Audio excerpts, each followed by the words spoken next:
మధ్యలో ఉన్నారు అని చెప్పిన వాళ్ళందరూ దేవుని స్తోత్రం చెప్పండి. దేవునికి స్తోత్రం. ఇప్పుడు ఆయన మన మధ్యలో ఉన్నారు ప్రియులారా. ఆయన మన మధ్యలో ఉన్నప్పుడు ముత్యమును చూస్తాడా, అమూల్యమైన ముత్యం చూస్తాడు ఆయన. అమూల్యమైన ముత్యమే చూస్తాడు ఆయన. ముత్యంతో పని లేదు ఆయనకి. దేవునికి స్తోత్రం. ఎందుకంటే చాలా ముత్యాలు తన్నుకుంటూ వచ్చేసాడు ఆయన. అమూల్యమైన ముత్యమే కావాలి ఆయనకి. ఎందుకని తనకు ఉన్నదంతా కూడా ఇచ్చేస్తాడు. అవసరమైతే ఇచ్చేసాడు లేదా శిలువ మీద?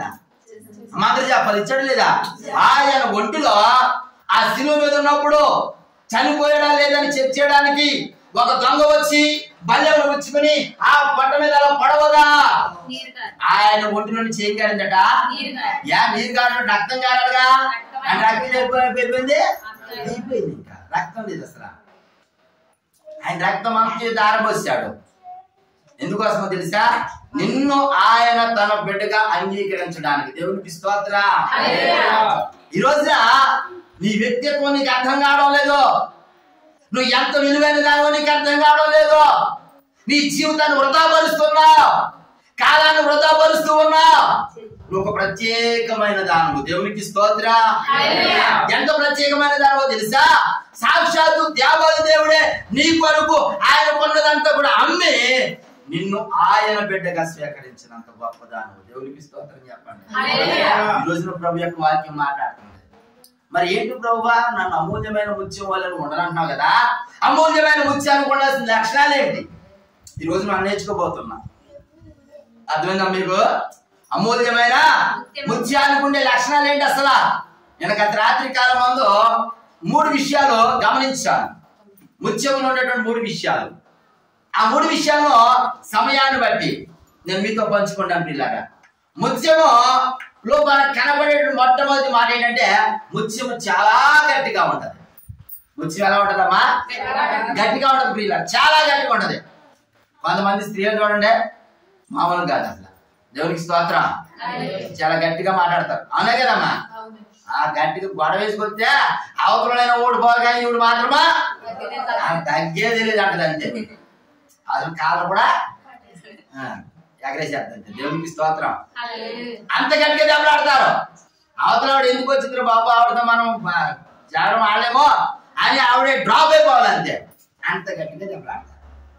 ఈ ముత్యం కూడా మనం చూడడానికే చాలా గట్టిగా ఉంటదట ముత్యం ప్రియులారా. అంటే దాని అర్థం ఏంటి? దృఢముగా ఉంటది.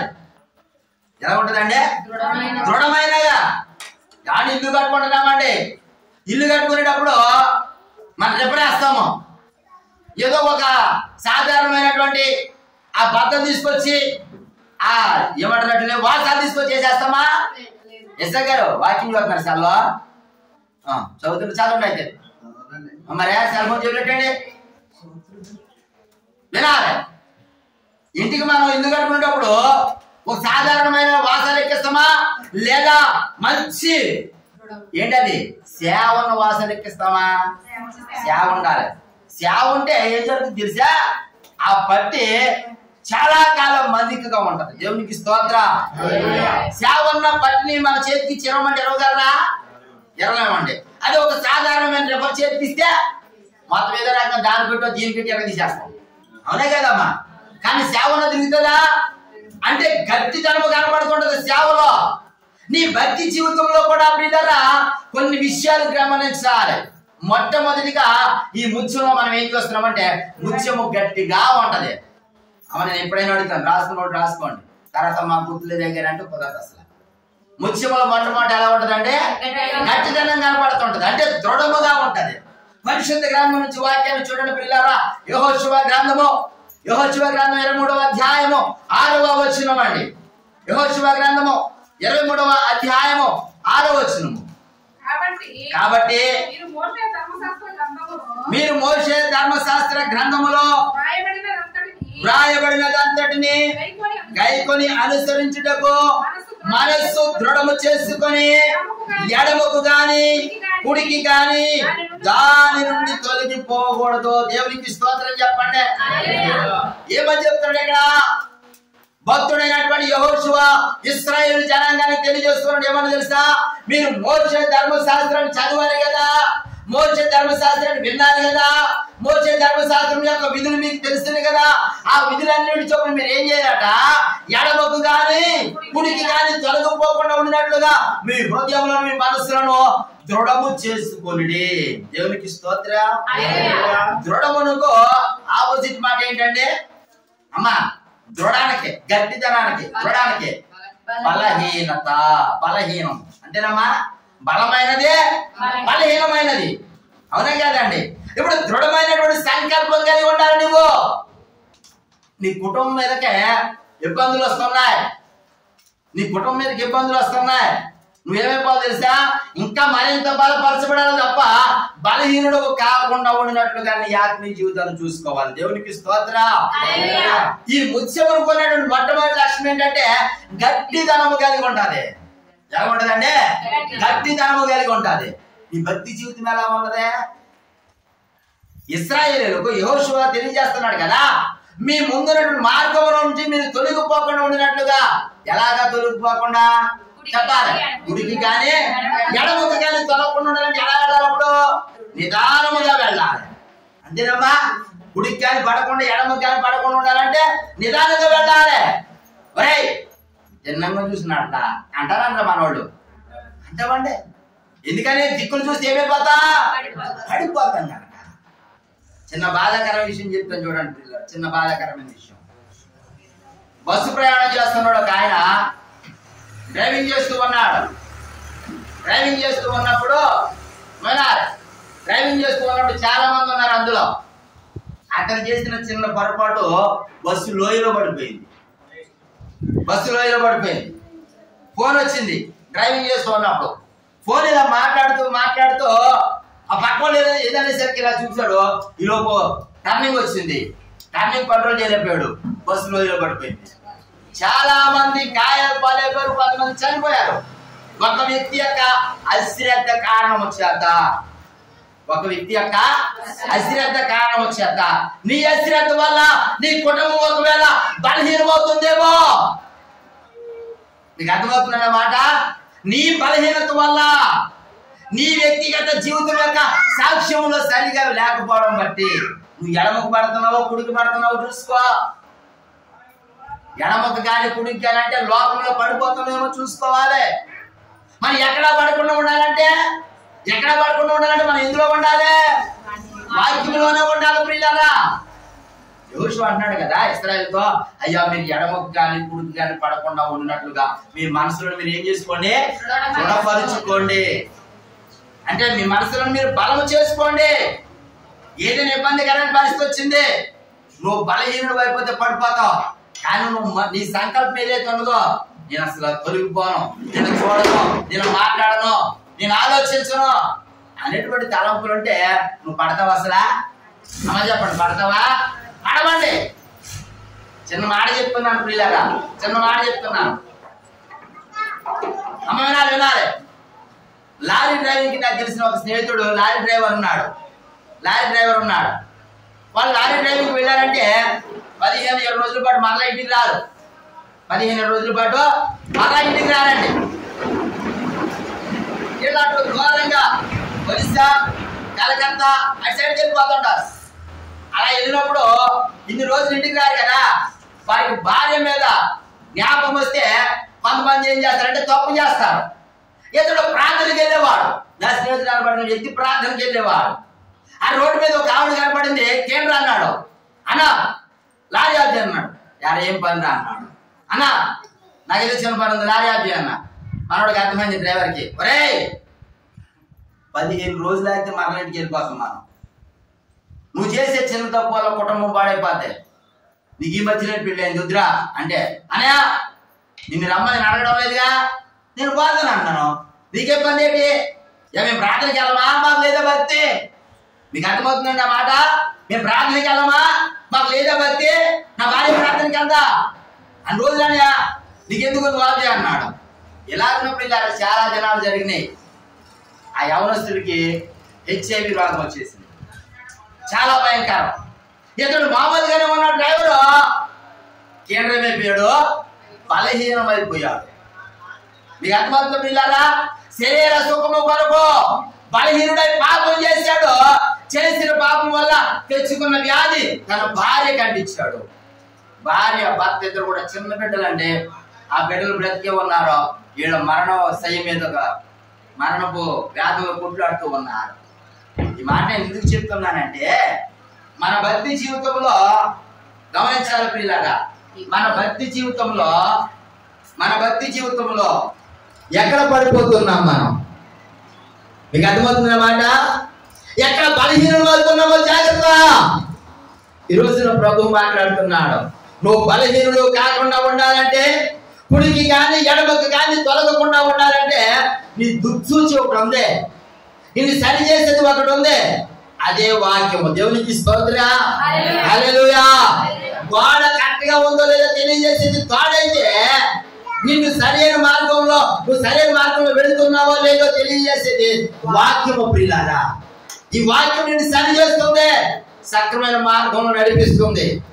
కాబట్టి నువ్వేం చేసుకోవాలి? నీ మనసును దృఢ సంకల్పంలో కరెక్ట్ గా పెట్టుకోవాలి. దేవునికి స్తోత్రం.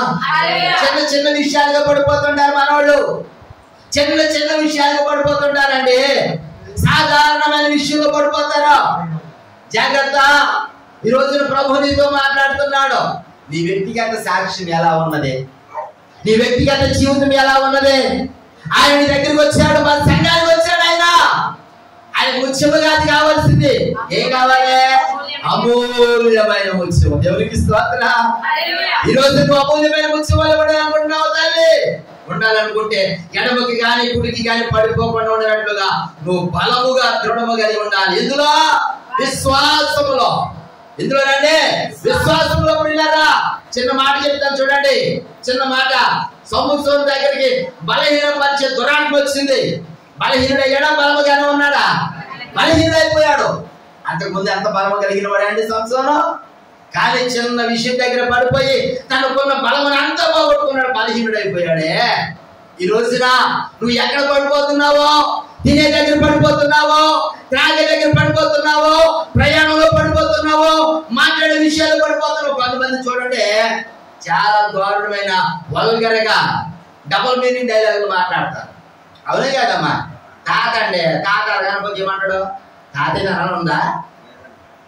బావగారు కదా ఎలకోలు మాడుకుంటే ఏమంటాడు? బావతి ఎలకోలు మాడలా? మేనత్తండి ఆడా ఎలకోలు మాడుతుంది, మేనత్తి ఆడాలా? అంటే నువ్వు మాట్లాడే మాట నిన్ను పాపం చేసినట్లుగా ప్రయాణం చేపిస్తుంది. అర్థమవుతుంది మాట. ఈ రోజున ప్రభు యొక్క వాక్యం మాట్లాడుతుంది. నువ్వు ఎక్కడ బలహీనుడు అవుతున్నావో జాగ్రత్త చూసుకో.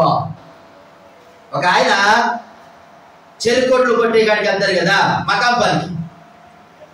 ఈ మకాంపానికి వెళ్ళినప్పుడు మొట్టమొదటి వాళ్ళు చేసే పని ఏంటి? చెరుకొట్టు పట్టక ముందు ఒక కోడి తీసుకొచ్చి వస్తారా పోయిరా? వస్తారు పిల్లగా. అందులో ఒక భక్తి కలిగిన ఒక యవనస్తుడు ఉన్నాడు. అందరూ పంటాందరూ ఉన్నారు, 10 మంది పోరాడారు. ఆయన భోజనం రమ్మన్నాడు. ఏమన్నాడు తెలుసా? ఈ పూట తినేదాని విషయంలో నేను బలహీనుడను కాను. దేవునికి స్తోత్రం చెప్పండి.